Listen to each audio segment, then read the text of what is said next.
तो चलिए शुरू करते हैं। This is Ashish Chaudhary and we are the team Commerce Baba. Let's begin. Do you think this is your time?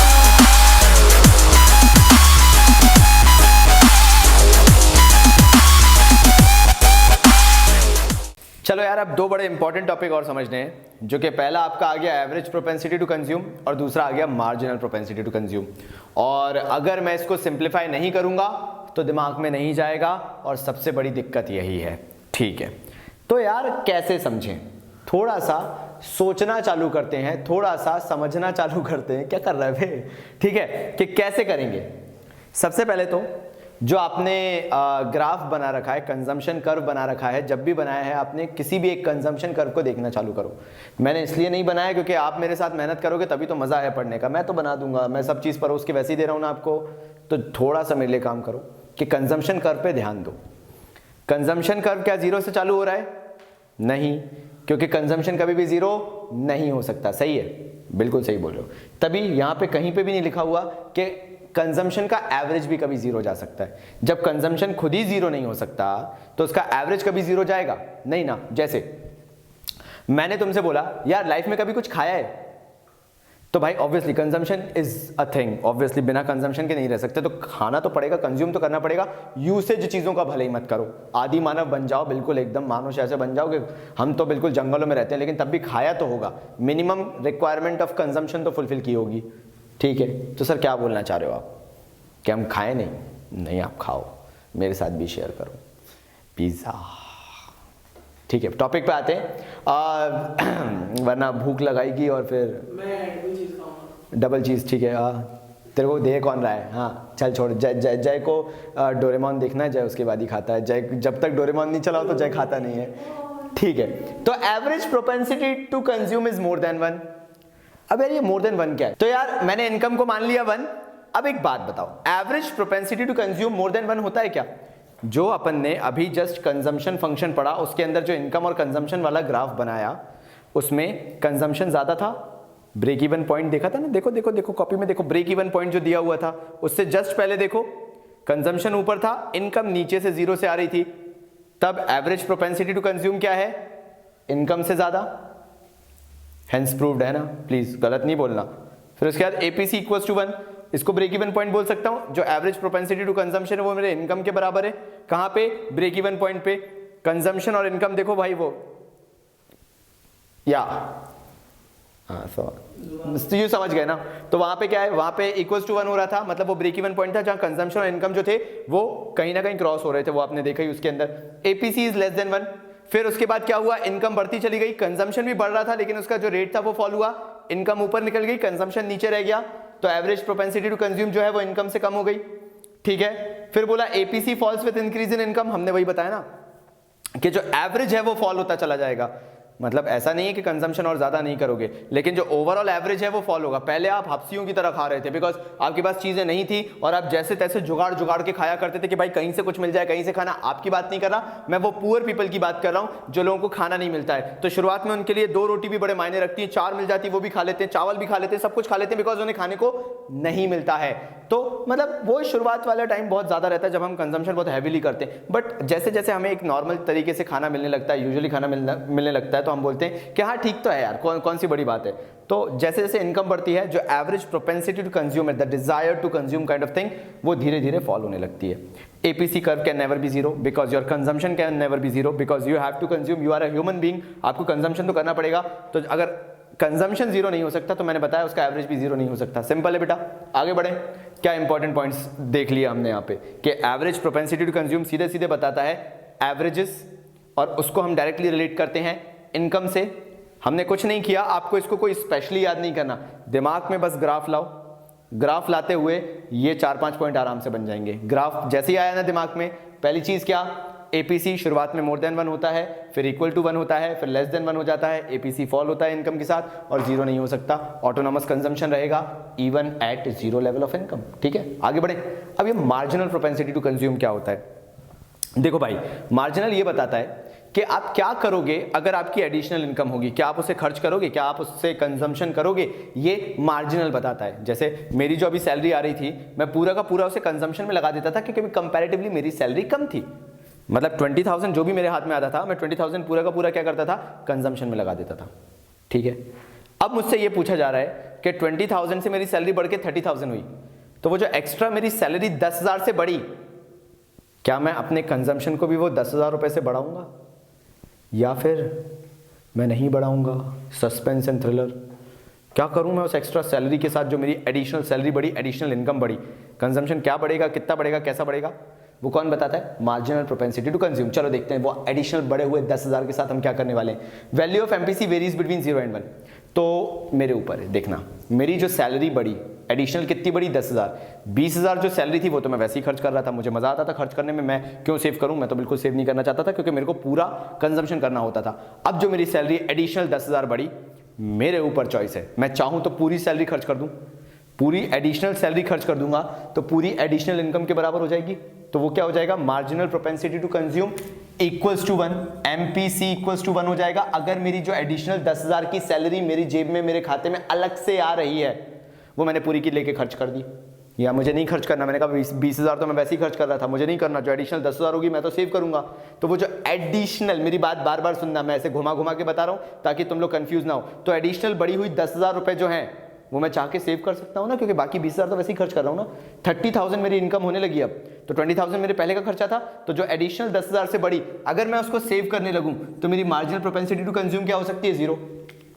सही है, तो यहां पे यही बोला गया कि एमपीसी जो है मिनिमम 0 हो सकता है, मैक्सिमम 1 हो सकता है। यानी जो एडिशनल इनकम हुई है, या तो आप पूरी की पूरी क्या कर लो, कंज्यूम कर लो तो 1 है, नहीं करो सेव कर लो तो आपका एमपीसी 0 है। क्लियर हुआ ना? आराम से चलो। अब MPC of poor is more then that of rich.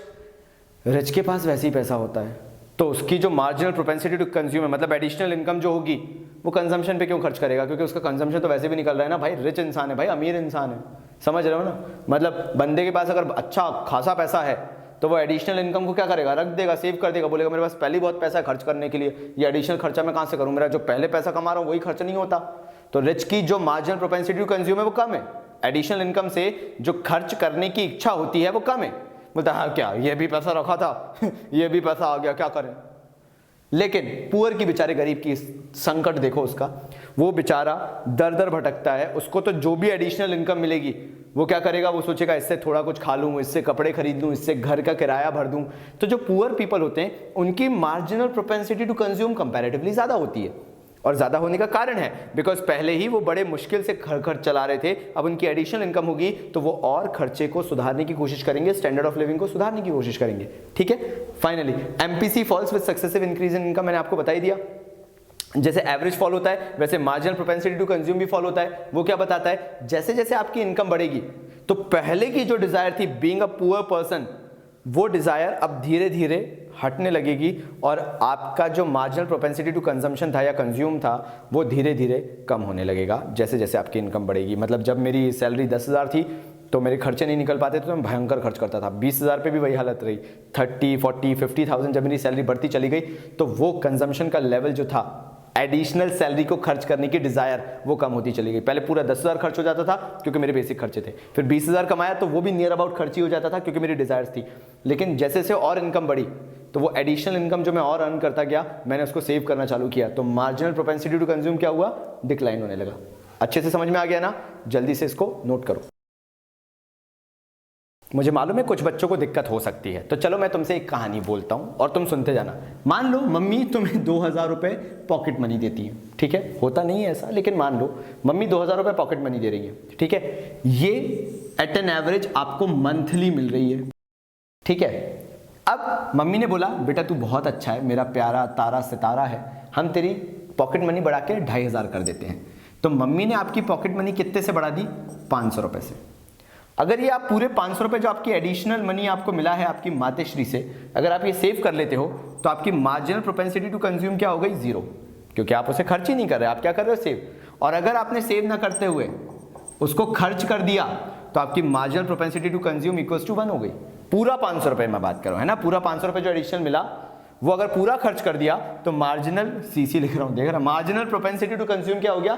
Equals to 1 हो गया, क्योंकि जो भी आपकी एडिशनल इनकम आई 500 रुपए वो आपने पूरी खर्च कर दी, और ये हमेशा इसके बीच में ही आएगा। ठीक है, कर लो।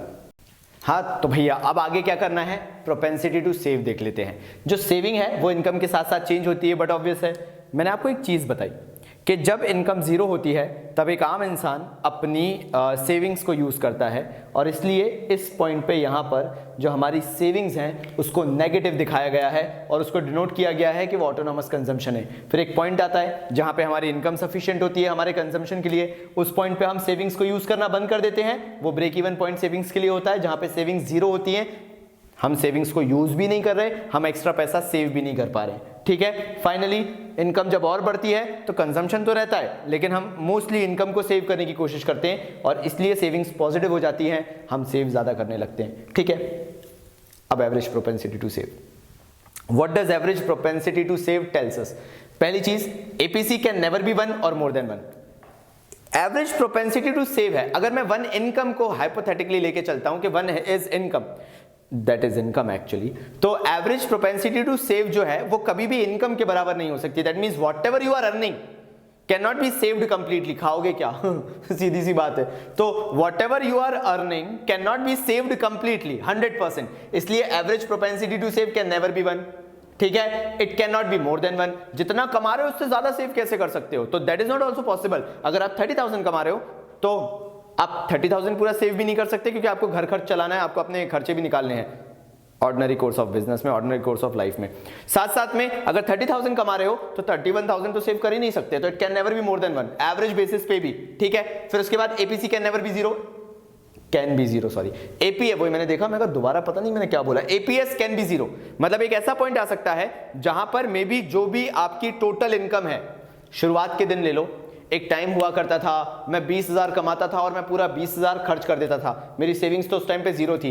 अब जब सेविंग्स ही 0 थी तो उसका एवरेज भी उस टाइम पे क्या आता होगा? 0। तो yes, average propensity to save, जो एवरेज है सेविंग्स का, प्रोपेंसिटी टू सेव का, वो 0 हो सकता है। There is a possibility in an economy, हो सकता है। Even APS can be negative, negative तक हो सकता है अगर इकोनॉमी में ऐसी सिचुएशन है, ऐसा सिनेरियो बना हुआ है for a specific period of time accounting year के अंदर, जहां पर आपकी इनकम ही नहीं हो रही थी और आप साल भर अपनी सेविंग्स पे डिपेंडेंट थे, सेविंग्स को खर्च किया करते थे, उससे कंजम्पशन चला रहे थे, तो उस पॉइंट ऑफ टाइम पे क्या हो रहा था, जो आपकी एवरेज प्रोपेंसिटी टू सेव थी वो नेगेटिव थी, बिकॉज आप सेविंग्स को यूज करके कंजम्पशन कर रहे थे। फिर APS rises with increase in income, obvious है, जैसे जैसे आपकी इनकम बढ़ेगी आपकी सेविंग्स भी बढ़ेंगी और उसका एवरेज भी बढ़ेगा।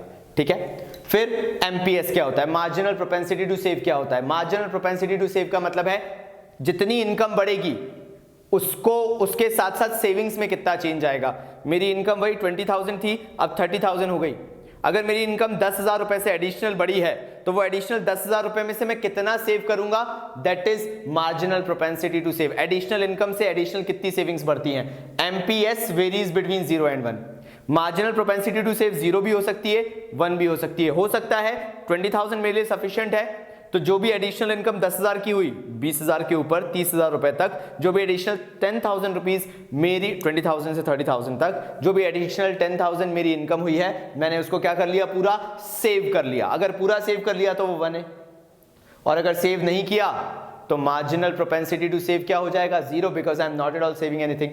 अब ये क्या बना है सर, मुझे आपको बताना पड़ेगा कि मार्जिनल प्रोपेंसिटी टू सेव कैसे देखा जाता है ना? तो क्या करेंगे अपन, इनकम में देखो पॉजिटिव ये चेंज आ रहा है, यहां से यहां तक चेंज आ रहा है, तो मैं उसको यहां से यहां डिनोट कर सकता हूं कि इनकम में ये चेंज आ रहा है। सेविंग्स में यहां तक चेंज आ रहा है भाई, यहां से यहां तक, तो सेविंग्स में ये चेंज आ रहा है। ठीक है, ये एंगल दिख रहा है। ठीक है, ये क्या कहलाएगा? मार्जिनल प्रोपेंसिटी टू सेव, यानी delta S upon delta Y. लिख लो इसको, अपना काम हो गया। चलिए तो चालू करते हैं relation between APC and APS. हम यहां पे लेके चल रहे हैं जो इक्वेशन है, मतलब एवरेज प्रोपेंसिटी टू कंज्यूम और एवरेज प्रोपेंसिटी टू सेव निकालना है, तो हमने ले लिया इनकम इक्वल्स टू होता है कंजम्पशन प्लस सेविंग्स, ये तो मालूम है हमें, y equals to C plus S होता है। अब मैं क्या करता हूं, इसको फिल करना चालू करता हूं। देखो यार कैसे करेंगे, हमारे पास y इक्वल्स टू कंजम्पशन और सेविंग्स है, हम सारी इक्वेशन को डिवाइड बाय करेंगे इनकम से, यानी देखो यार यहां पे कर रहा हूं मैं, y upon Y equals to consumption upon Y plus savings upon Y. y upon Y will be as 1, consumption upon Y will be average propensity to consume, और savings upon Y will be average propensity to save. Equation मिल गई। ठीक है, दूसरी delta Y equals to delta C, मतलब अगर income में change आएगा तो कंजम्पशन में भी चेंज आएगा और सेविंग्स में भी चेंज आएगा। इसमें भी सबको क्या करते हैं, डिवाइड बाय डेल्टा वाई कर देते हैं यार। चलो डेल्टा वाई क्रॉस होके 1 हो जाएगा। Delta C upon delta Y होता है मार्जिनल प्रोपेंसिटी टू कंज्यूम, और delta S upon delta Y होता है मार्जिनल प्रोपेंसिटी टू सेव। ठीक है, समझ में आ गया।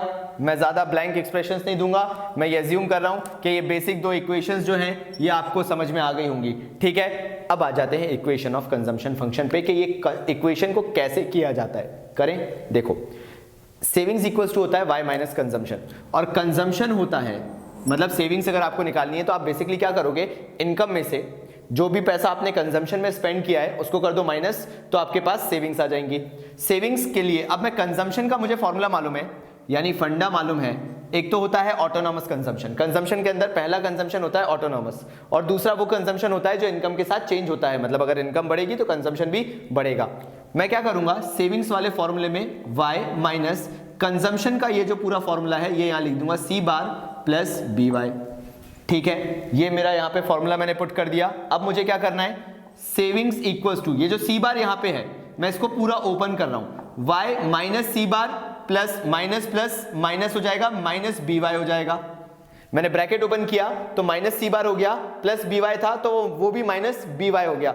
अब क्या कर सकते हैं, इसको और अरेंज करते हैं। सेविंग्स इक्वल्स टू माइनस सी बार लिख देता हूं मैं पहले। ठीक है, y के आगे कोई साइन नहीं है मतलब y प्लस में है, और माइनस बी वाई है, मैंने माइनस बी वाई यहां पे लिख दिया। ठीक है, अब क्या करूंगा, देखो माइनस सी बार तो ऐसे ही ऐसा था, मैंने प्लस y को यहां पे कॉमन ले लिया, और मैं अंदर क्या करता हूं, ये जो y था इसकी जगह पे 1 लिख देता हूं और माइनस b कर देता हूं, क्योंकि y into B will be B Y. तो मैंने इस तरीके से लिख दिया। ठीक है, ये समझ में आ गया यहां तक। ये आपकी इक्वेशन हो गई।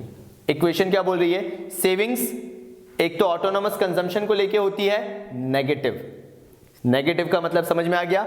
सेविंग माइनस सी बार का मतलब है कि ये वो सेविंग्स डिनोट कर रहा है जो कि सेविंग्स नेगेटिव होती हैं क्योंकि वो ऑटोनॉमस कंजम्पशन पे स्पेंड की जाती हैं। और y1 माइनस बी का मतलब है मार्जिनल प्रोपेंसिटी टू सेव, मतलब जितना इनकम में चेंज आएगा उतना आपकी सेविंग्स में चेंज आएगा। जैसे जैसे इनकम बढ़ेगी वैसे वैसे आपकी सेविंग्स बढ़ेंगी, जो कि ये डिनोट कर रहा है आपका ये सेविंग फंक्शन हो गया। कंजम्पशन के थ्रू हमने डिराइव किया है, कंजम्पशन फंक्शन के थ्रू, इसलिए ये हमारा पूरा ग्राफ यहां पे तैयार हो गया जो कि बता रहा है कि कैसे सेविंग्स बिहेव करती हैं। इसको जल्दी से नोट डाउन कर लो। तो अब हमें समझना है derivation of saving curve from consumption curve. अगर आप ऊपर देखोगे तो ये कंजम्पशन कर्व है। इनकम हमने जीरो से शुरू की है, जो कंजम्पशन है आपको मालूम है जीरो लेवल ऑफ इनकम पे देयर इज ऑटोनॉमस कंजम्पशन, तो कंजम्पशन ये दिखा रहा है, समझा ही चुका हूं। C इक्वल्स टू वाई होता है कहां पे, जहां y और C क्रॉस होते हैं, जिसको ब्रेक इवन पॉइंट भी कहते हैं। यहां पे average propensity to consume obviously equal to 1 है, बिकॉज जितना भी आप पैसा कमा रहे हो, इनकम कमा रहे हो, वो पूरा का पूरा on an average basis consumption में जा रहा है, इसलिए APC इक्वल्स टू 1 होता है इस पॉइंट पे। ठीक है, यही वो पॉइंट होता है जहां इनकम और कंजम्पशन मीट करते हैं, वहां पे सेविंग्स आपकी जीरो होती है, मतलब एवरेज प्रोपेंसिटी टू सेव वहां पे जीरो कहलाएगा, जहां पूरा पैसा आपका कंजम्पशन में जा रहा है, क्योंकि पूरा पैसा कंजम्पशन में जा रहा है तो सेविंग जीरो हो रही है।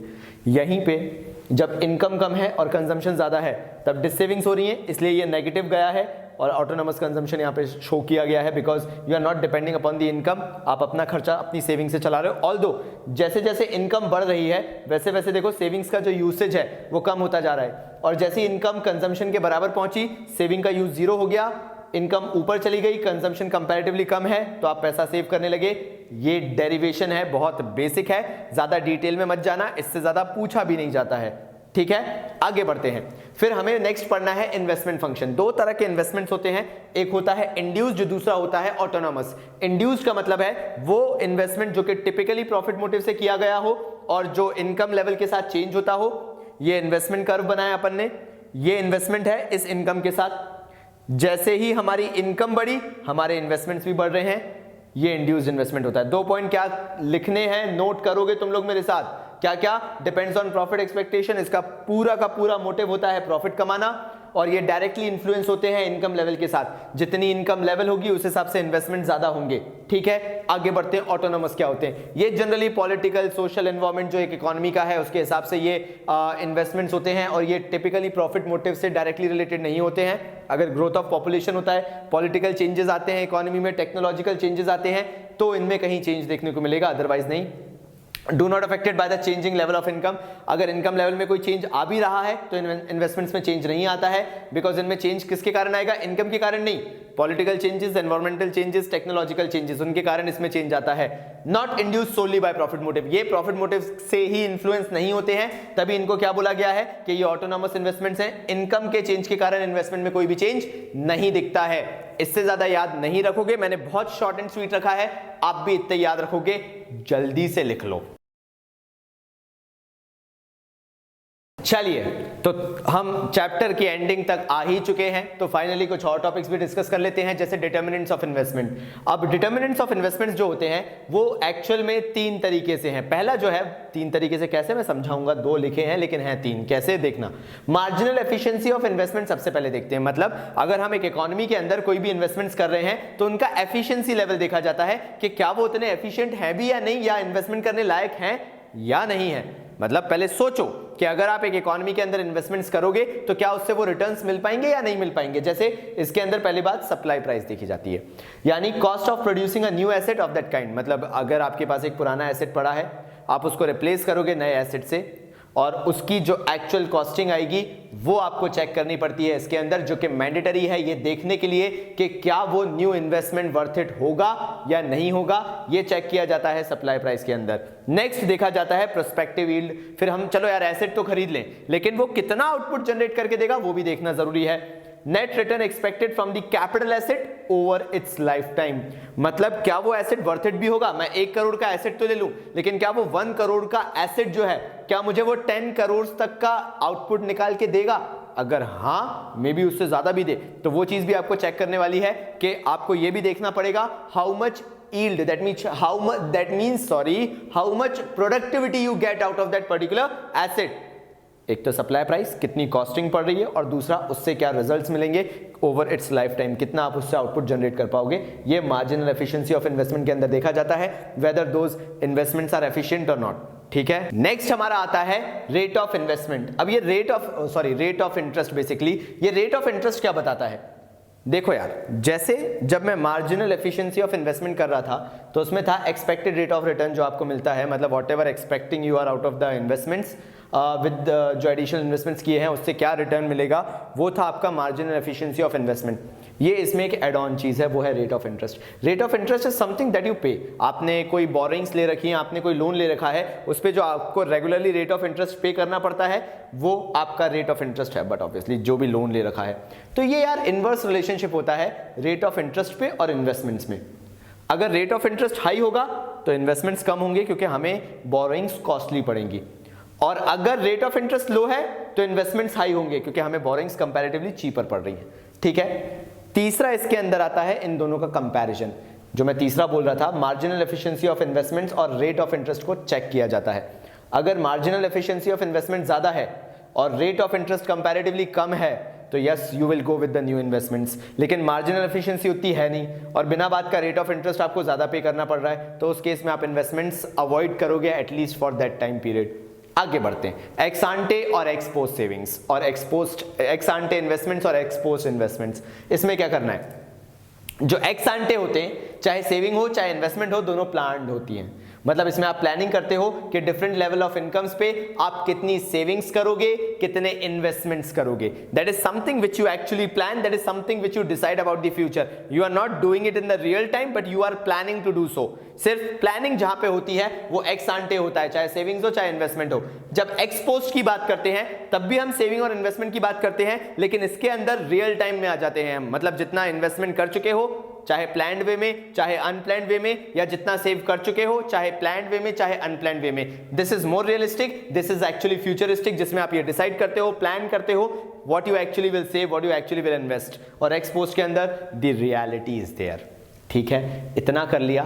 फिर एक और टॉपिक है, वो है फुल एम्प्लॉयमेंट का। फुल एम्प्लॉयमेंट का मतलब होता है वो लोग, those who are willing to work, get their job as per their need at the prevailing wage rate, वो होता है आपका फुल एम्प्लॉयमेंट। फुल एम्प्लॉयमेंट के बाद अनएम्प्लॉयमेंट में आते हैं। अनएम्प्लॉयमेंट के अंदर 2 आते हैं, एक आता है फ्रिक्शनल अनएम्प्लॉयमेंट, पहले आता है। फ्रिक्शनल अनएम्प्लॉयमेंट के अंदर क्या होता है, मान लीजिए एक सिनेरियो है, उसमें यह है कि आप एक जॉब पे काम कर रहे हो, आपको वो जॉब पसंद नहीं आया, आप स्विच करके दूसरे जॉब पे गए।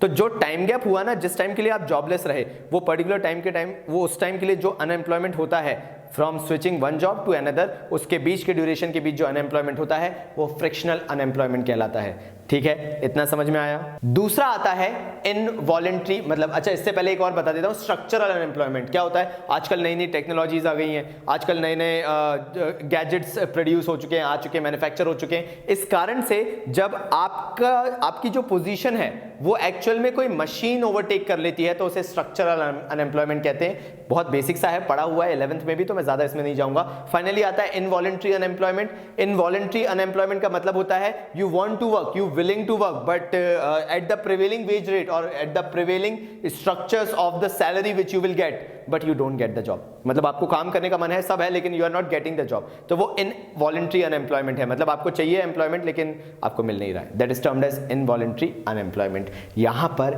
ये चैप्टर होता है खत्म। तो भैया आज हमने एक चैप्टर ये कर लिया है, नेक्स्ट चैप्टर जल्दी आने वाला है, तो परेशान मत होना। तो आपको पता है ना लास्ट में क्या बोलना है। तब तक के लिए बाबा जी की तरफ से समझ जाओ।